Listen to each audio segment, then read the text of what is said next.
देह धरे का दिन है, सब काऊ को होए। ज्ञानी भुगते ज्ञान से, अज्ञानी भुगते रोए। देह धारण करने का दंड भोग या प्रारब्ध निश्चित है, जो सबको भुगतना पड़ता है।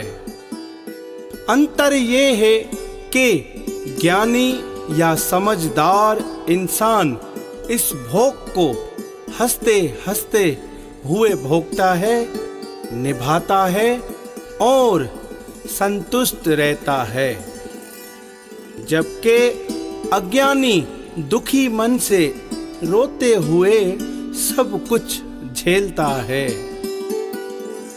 ये दुख, ये भोग, ये सबक सिखाने ही आते हैं, इसीलिए इनका आना जरूरी है। जिस दिन सबको सबक मिल जाएगा, दुख भी चले जाएंगे और सबका जीवन खुशियों से भर जाएगा। बोलिए जय समाधान।